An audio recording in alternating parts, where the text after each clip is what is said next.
प्यारे श्रोताओं, सुनो कहानी के तहत आइए आज सुनाते हैं आपको कहानी एक खून माफ। कहानी आधारित है अकबर बीरबल के किस्से पर। स्वर है इस कहानी में मेरा यानी सेम निलय का। तो लीजिए सुनिए कहानी एक खून माफ। एक बार शहर के एक काजी की काफी शिकायत मिलने लगी थी। तब बीरबल ने अकबर बादशाह तक जनता की शिकायतें पहुंचा दी।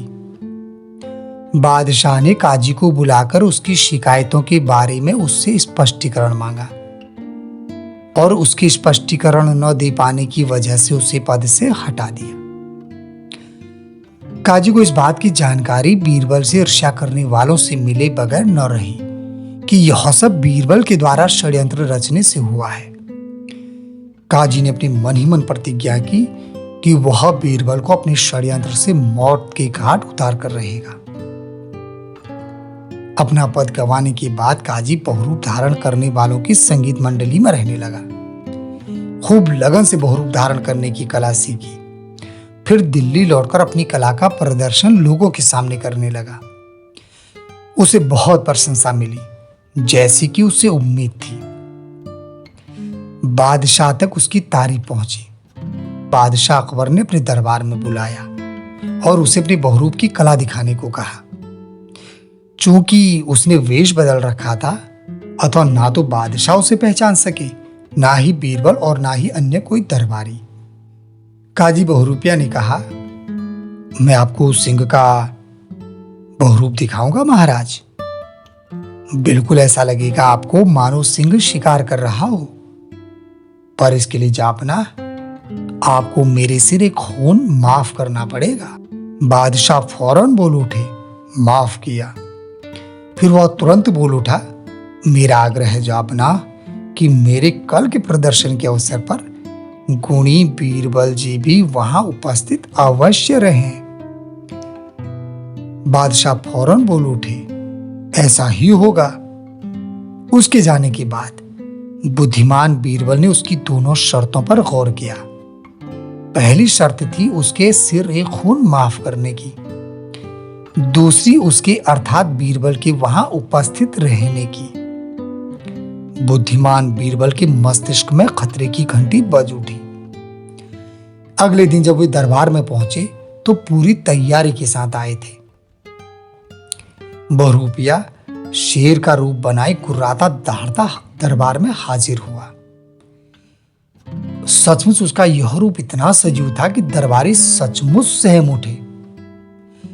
उसने उछलना, कूदना, झपटना तथा शिकार की घात लगाने का स्वांग करते करते एकाएक तेज छलांग मारी और बीरबल को अपनी चपेट में ले लिया। लोगों की चीखें निकल गई, कलीजा दहल उठा। बिल्कुल ऐसा लगा था जैसे बीरबल को अपना शिकार मानकर वह उन्हें चीर फाड़ डालेगा। मगर बीरबल तो पूरी तैयारी से आए थे। उन्होंने नीचे कवच पहन रखा था, अथवा जख्मी जरा भी न हुए। केवल शेर के पंजे से कपड़े फटकर रह गए।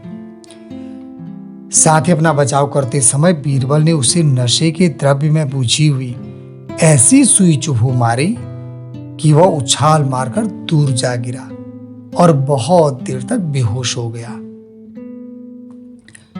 जब बहुरूपी सिंह ने बीरबल को अपने चपेटे में लिया था, बादशाह तथा दरबारियों की जान सूख गई थी। बादशाह लपककर बीरबल के पास पहुंचे। हालचाल पूछते हुए बीरबल को जनान खाने में ले गए।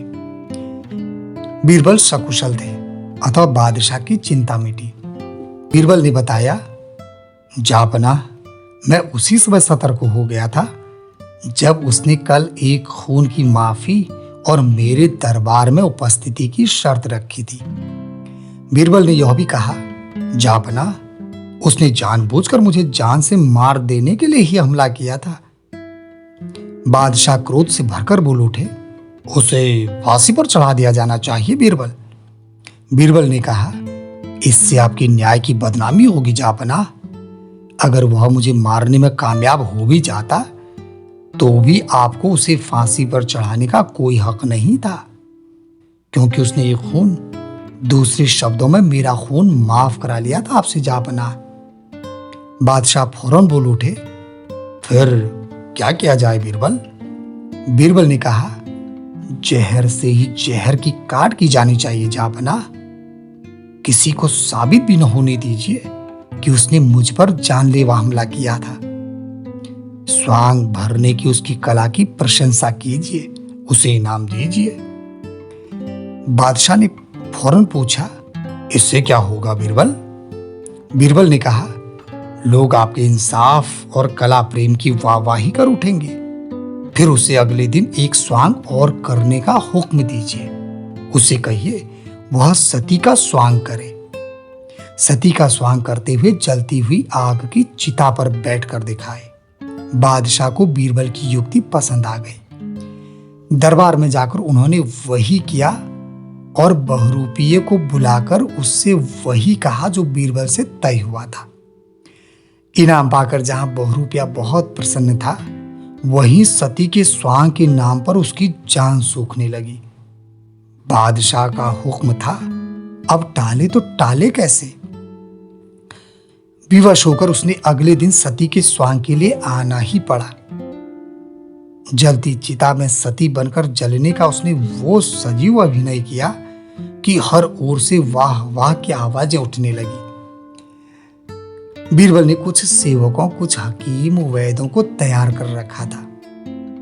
बीरबल बड़े उदार और दयालु स्वभाव के इंसान थे। उनके साथ कोई बैर करे तो भी वे प्यार से ही पेश आते थे। बहुरूपिया चिता में बैठा तो आग की लपटों में झुलसने से हाथ पांव मारने और चीखने चिल्लाने लगा। अब बीरबल का संकेत पाते ही सेवक दौड़े, उसे बचाया।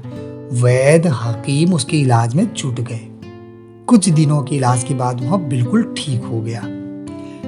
जब उसे पता चला कि बीरबल ने ही उसके बचाने का प्रबंध पहले से कर रखा था, तो अपने कटुपूर्ण व्यवहार पर बहुत पछताया।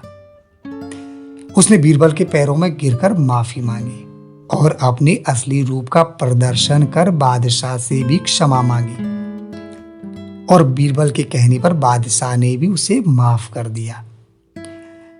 इस तरह बीरबल ने अपनी बुद्धि बल से न केवल अपनी जान बचाई, बल्कि अपने दुश्मन को भी ऐसा सबक सिखाया कि वह भी उसका मित्र बन गया। उम्मीद है ये कहानी आप सभी को पसंद आई होगी। हिंदी साहित्य की अनमोल कहानियों को यूं ही सुनने के लिए चैनल को सब्सक्राइब करना न भूलिएगा। धन्यवाद।